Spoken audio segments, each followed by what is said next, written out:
mga higala, kumusta? O karon sa tuang nga mga balitang lokal.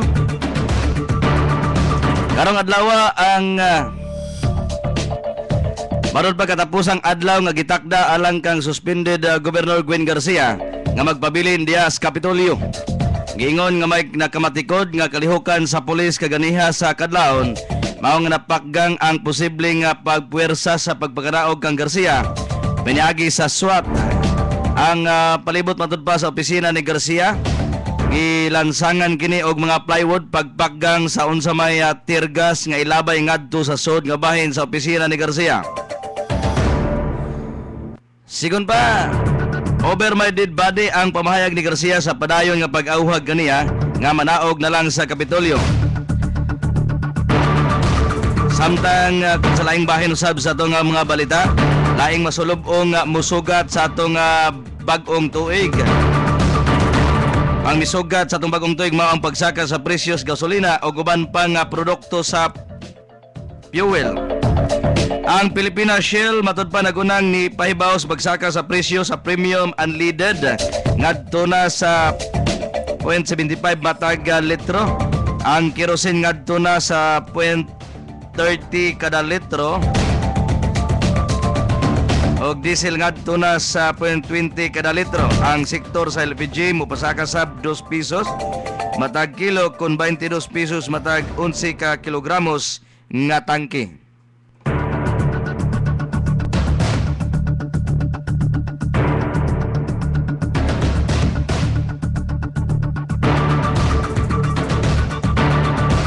Laing nato mga balita, laing palipay alang sa mga senior citizens sa dakbayan.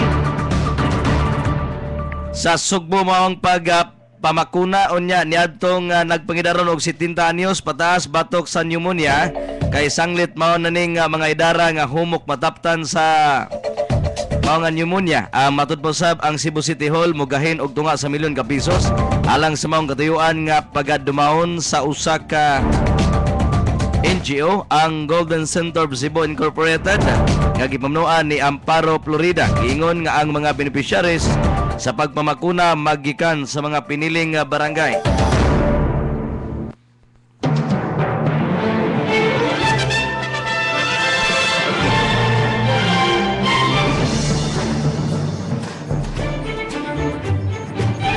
Salang ba usab dugang ipadangat nga report sa atong field reporter. Ikan usab ni Hoshin Magasot ang tagaan sa pagtagad atong dawaton. Padayon lang Hoshin.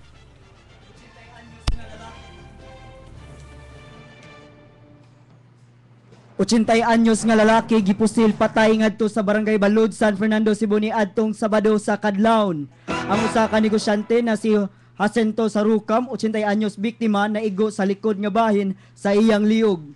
Abrihan na unta sa biktima ang maong negosyo na water supply store. Kalit lang ani ay duha ka lalaki nga nagmotorsiklo minaog lang og kalit dayon gapabuto sa pusil.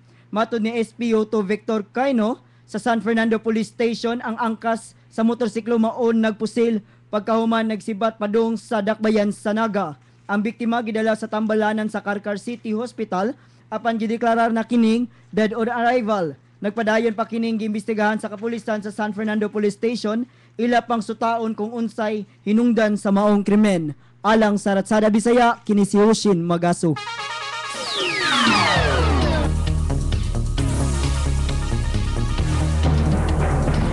Samtang sa lang usab atong dawaton ang dugang ipadangat nga report sa gawas. Panag-usab ni Nonoy Parcon. Yes, Nay, padayon lang. Yes, Mick. Pabiling ida ni kanhi Senador Miguel Mig Zubere ang suspendidong Gobernadora Gwen Garcia nga napili sa katauhan ilabi na sa mga Subuanon.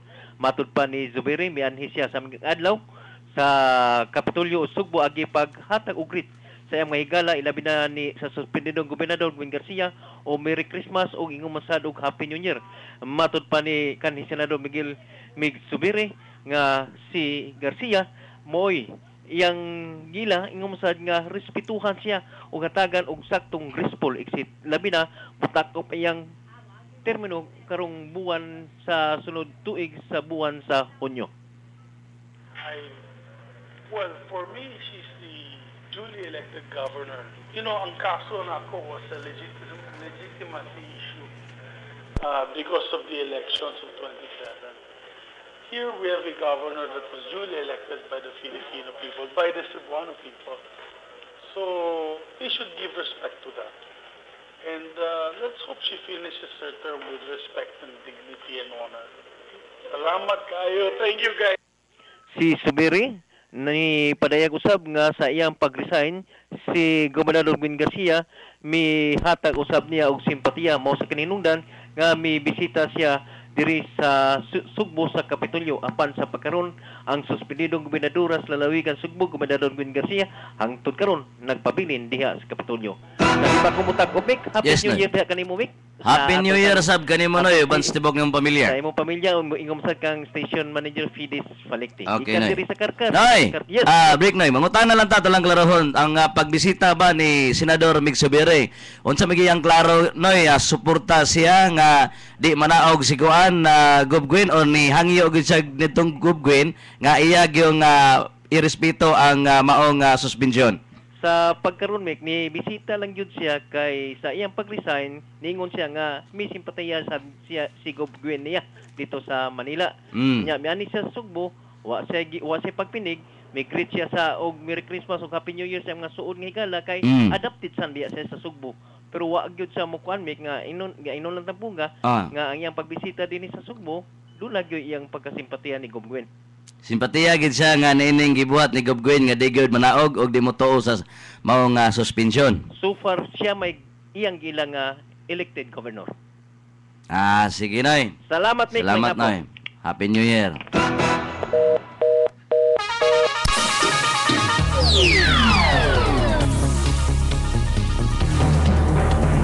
Salang manusab sa itong balita, gikan pod ni Berhel Tanggawan sa Dakbayan sa Sugbo atong tagaag pagtagad.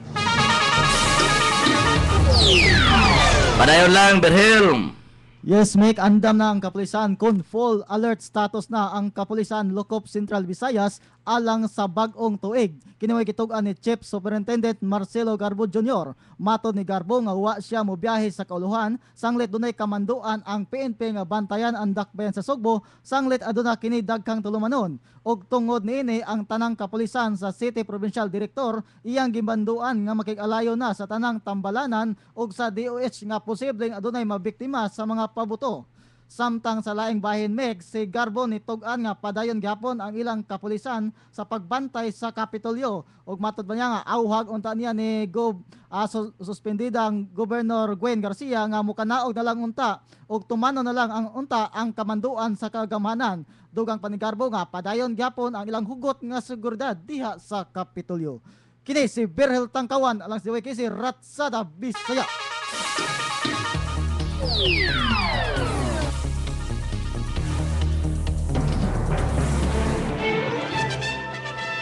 Samtang sa bahin, dugang padangat nga report, pinag-usab ni Hosien Mag-aso. Yes, padayon lang, Hosien. Karon ng katapusan sa tuig 2012 kung diin ang Pilipinas nakaagi sa dakong katalagman gikan sa linog, baha og mga politikanhong mga issue.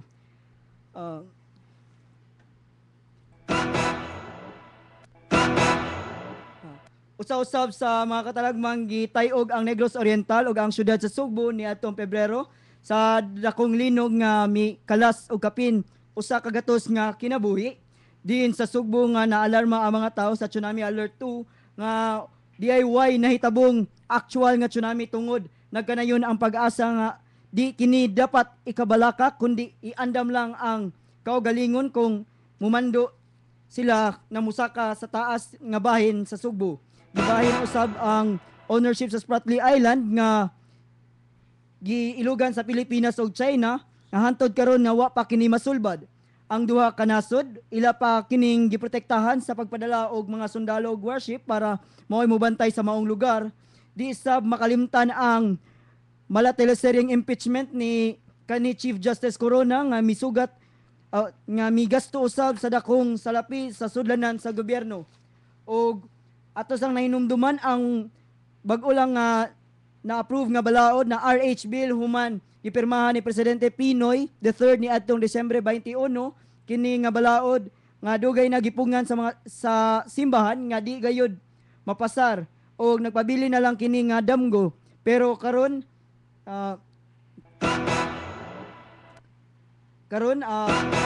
di usab makalimtan ang karong tuig sad sa pagkasantos sa taga Sugbo nga Beato nga si Beato Pedro Calungsod na gikanonize niadtong Oktubre 21. Daghan usab sa mga deboto nga midagsa didto sa Toledo kan Tabaco o ginatilan nga diin mismo gapuyo ang bag-ong ikaduhang santos sa Pilipinas. Di sad makalimtan ang dakong tensyon nga maladamgong December 21 end of the world nga nasikat og mikatay sa lain-laing network sites ang maong istorya nga false alarm lang nga nagpabilin ang tao nga di dapat makabuot kung kanus-a matapos ang kalibutan. Ang di makalimtan sa syudad sa Sugbo ang nagpadayong suspension order ni kanhi Gobernador Gwen Garcia nga hugot gyapon iyang desisyon nga dili siya munaog sa Kapitolyo. Kung sa Kapitolyo siya nagpasko, nagpabiling gyapon siya nga dito siya magbagong tuig. Gitaho ni Liberal Party Maruhas na posible siya persahong pagpahawa kung magpabilin siyang magpagahi. Sukad gahapon, gihugta na sad sa kapulisan ang pagbantay sa Kapitolyo. Karon mahuman na ang 2012, unsa kahay nagpaabot nga panghitabo karong 2013. Alang sa Ratsada Bisaya, kini si Hushin Magaso.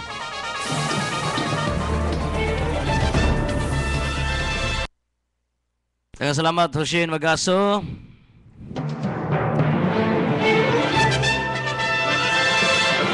Gibadabanang niabot og kapin sa 5,000 ka mga tao ang nisalmot sa prayer og March rally nga pagpadayag og suporta ngadto kang suspended Gobernador Gwen Garcia kagahapon adlaw.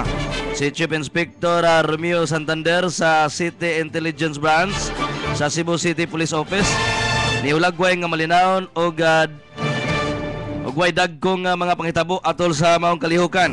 Nagagikan sa kalungsuran og mga syudad ang mga tao nga nisalmot sa kalihukan.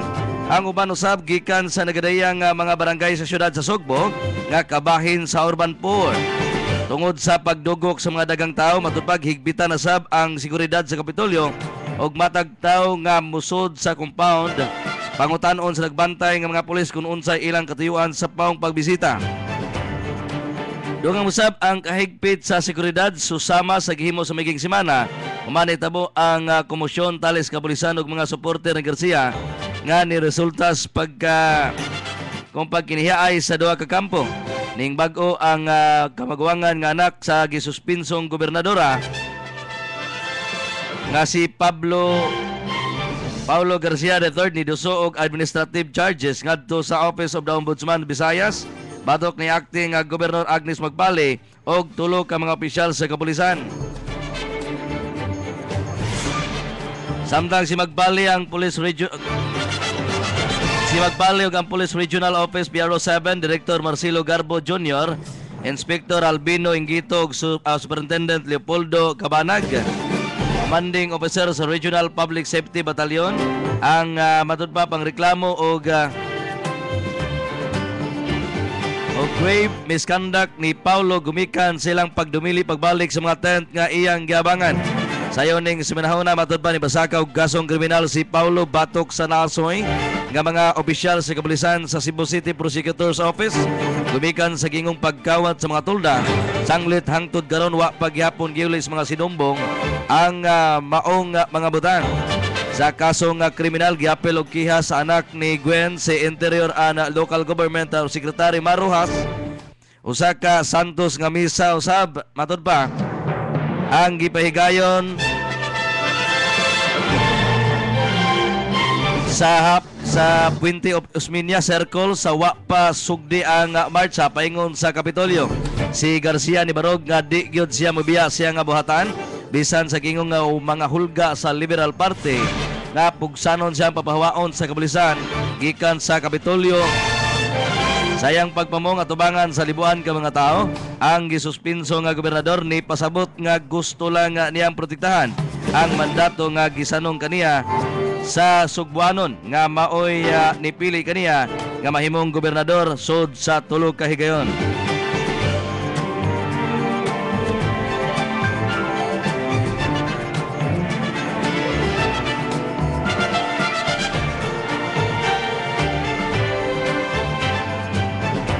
Samtang sa lang manusab ni pasidaan ang Office of the President kunang Vice President ngadto kang Police Regional Office PRO 7 Director Marcelo Garbo nga makamugna og tensyon sa politika sa Sugbo kung idayon nini ang plano nga pugsanong papahawaon si suspended Gov. Gwin Garcia gikan siyang buhatan sa Kapitolyo sa di pang bagong tuig. Dugang usab nga sa samang pamahayag si Garbo gipangutana kung andam ba siya nga mo garantiya nga way maangol o mamatay agi og resulta siyang planong pagpahawa kang Garcia sa Kapitolyo. Samtang si Attorney Ira Puzon, ang pangu sa Special Concerns Office sa OBP, nangutana sa general kung iya ba nga kagulingong desisyon ang maong plano obo sa mando ni DILG Secretary Maruhas o Philippine National Police Chief Director General Alan Purisima. Ang Liberal Party matud pa partido ni Presidente Benigno Aquino III o Rojas na mahayag nga gitahod nila ang rule of law og anda momando sab siyang mga miyembro nga motahod sa temporary restraining order kon TRO kuno galing duna issue ang Court of Appeals. Ang LP kun Liberal Party ningon nga dunay may wa mutuman sa rule of law kana mao si Garcia nga nagmagahi pagtuman sa gipahamtang nga 6 ka buwan nga suspensyon og pagbiya siyang buhatan sa Kapitolyo.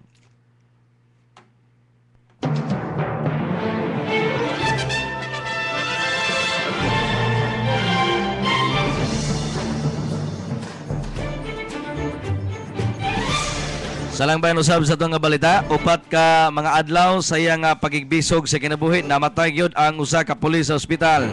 Niadtong adlaw nga Biyernes sa gabi tungod sa grabing mga samad sa si Piotr Eduardo Saberon kinsa na destino sa Cebu Provincial Police Office Public Safety Company Detachment sa lungsod sa Borbon na aksidente sa wa pa ang tungang gabi niadtong Disyembre 24 sa barangay Cogon, Bugos City, Cebu. Manod pa sa investigasyon sa Bugo Police, si Saberon, 51 anyos, padung sa barangay Santo Rosario dihang aksidente. Siyang nakaigo sa gipark nga tricycle. Siyang nagda nga plaka 7183 Gio nga gimaniho ni Jeffrey Tariao, 30 anyos. Matud pa nawad-an siya og kontrol sa motorsiklo ni sa liring kini sa wa nga bahin nga lane. Sa wa pa siya maluka pa sa daan nga maoy hinungdan siya nga samad sa lawas o ingon man siya nga ulo. Una siyang gidala sa Cebu Provincial Hospital sa Bugo apan matud pa pagahuman ibalhin sa Vicente Soto Memorial Medical Center dito sa Dakbayan sa Sugbo. Dugang ba nga gidakop si Tariao o gibilanggo apan gibuhian kay ang pamilya nga Saberon wa mo kiha kaniya. Ang pamilya nga Saberon ni Paybaos kapulisan nga kini namatay mga alas 9 sa gabi sa Tambalanan. Samtang si Piotr Edwin Digno sa Bugo City Police Station nagkanayon nga ang investigasyon nagpakita nga si Tariao di mabasol kay ang iyang sakinan gipark lang atol sa maong insidente.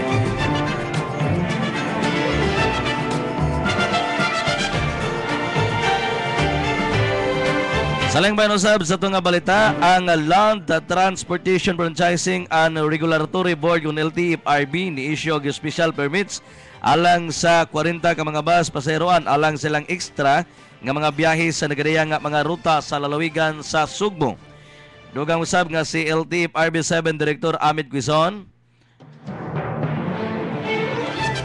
nagkanayon nga ang pagluwat og special permits ngadto sa mga bus company nagsugod niadtong Disyembre 28. Kinisubay sa Upland Ligtas Biyahe Program nga gipangluhan sa Department of Transportation and Communication. Si Quizon ingon nga ang extra trips nakapasayon sa biyahe sa mga nagbakasyon pag-abot sa ilang mga destinasyon. Lakip sa listahan sa tourist destination ning holidays mao ang lungsod sa Santander, Danbantayan ug Uslob, Toledo City ug ingon man Uslob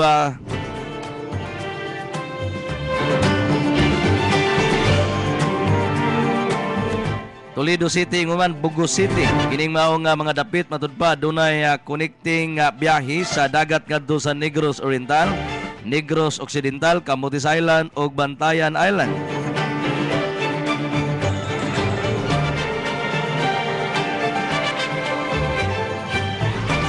Samtang sa lang manusab sa itong balitang lokal, ng silangang Kabisayan ug Mindanao wanon sa pagsugat matud pa sa tuig 2013 sa adlawng Martes tungod sa nag-abot nga epekto sa northeast monsoon o cold front marod pa sa State Weather Bureau sa usa ka special weather outlook nga gipagawas niadtong sa Philippine Atmospheric Geophysical and Astronomical Services Administration kung pag-asa. Kininingon nga ang Southern Luzon, Eastern Visayas o Eastern Mindanao makasinati og panagsang uwan tungod sa southward migration sa tail end of cold front. Mga lumulupyo sa Surigao, Dinagat o Leyte gipabantay sa posibleng flash flood o landslides tungod sa cold front nga hayan magdaogawan ning mao nga mga dapit. Sa samang higayon ang mga mananagat sa kadagatan sa Eastern Luzon, Southern Luzon o Kabisayan matud pa kinahanglan nga magbantay sa pagbiyahe kay mahimong baluron ngadto sa pagkabaluron kaayos kadagatan. Wa say hulga matud pa ni inoong mahulgang bagyo sa mosunod nga pipila ka mga adlaw.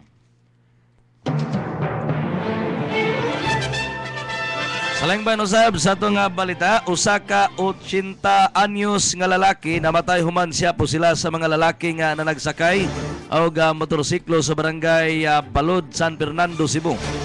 Si Jacinto Sarukam naigo sa kung sa likod nga bahin sa iyang liog. Mamatod pa buksan na unta niyang gate sa iyang water supply store. Mga alas 3:30 sa kadlawon. Iyang ang mga killer ning abot matud pa ni Espioto Victor Coino sa San Fernando Police Station. Ang angkas ni kalaog sa motorsiklo maoy namusil. Dugang pang mga killer ning sibat padong sa dakbayan sa Naga ug daling gidalang ni si Sarukam sa Karkar City Hospital apan gideklara kini ni Dr. Prudencio Manubag nga patay na. Gisusipas kapulisan ang motibo sa maong pagpamusil. Sa laing insidente usab usa ka tawo nga nanaangol umandong gabas siyang kainom sa barangay Kugon Est, Carmen, Cebu niadto nga adlaw nga Biyernes. Si Narciso Singson, 58 anyos, nakaangkon og samad sa mga bahin siya nga sampot. Si Inspector Audi Pilayo sa Carmen Police Station ingon nga ang insidente nahitabo sa mga alas 10. Samtang ang biktima og si Norberto Damiles na nag-inom natong higayuna. Atol usab sa ilang nga panagsultianay si Singson nakainomdom sa hinuamang kwarta ni Damiles og nangayo og bayad nini. Samtang ang duha nagkalalis nga matud pa maoy nakaagat kang Damiles sa pag-atake kang Singson. Ginamit ang usa ka mahait nga kutsilyo. Ang biktima gidala sa Cebu Provincial Hospital sa Danau City aron tambalan. Ang suspek daling matud pa ni sibat gikan sa mga dapit.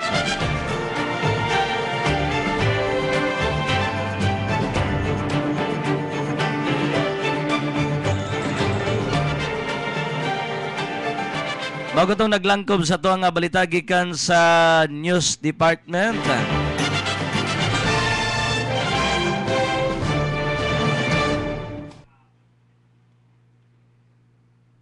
Ang Mountain View Nature Park nga naa mahimutang sa Sitio Grahe, Pusay, Cebu, nagpahibaw nga karong January 1, 2013, libre ang main entrance para sa magbarkadas o family bonding. Anausab kini swimming pool nga safe rasab kaayo para sa mga kabataan.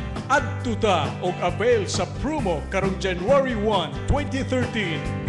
Mountain View Nature Park, dali na!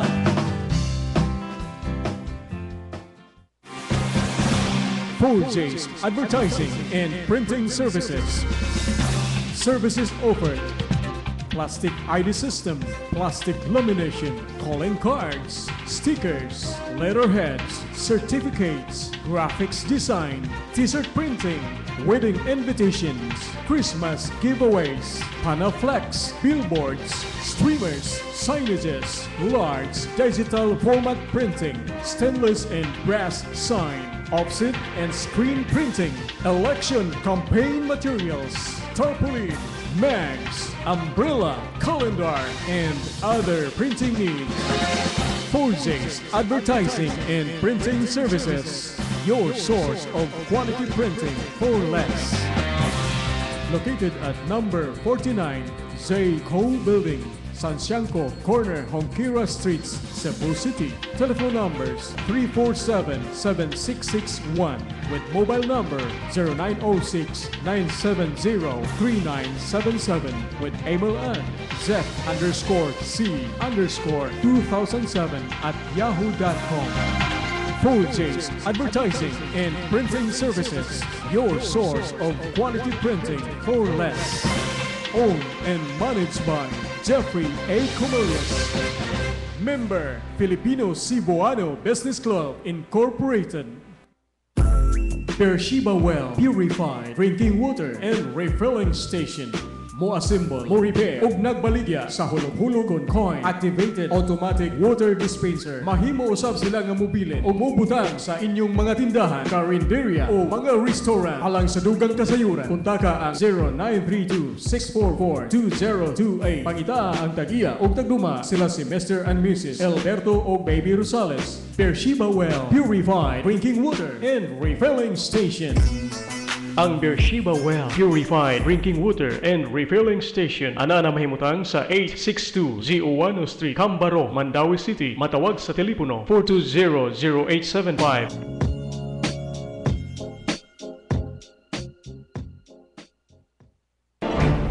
Tinahod, gituuhan, tungod sa kredibilidad nga dili makwestiyon, uban sa malantip nga pag-aligig sa mga hilisgutan nga may labot ang lungsod, musulti sa tinuod nga way lipod-lipod.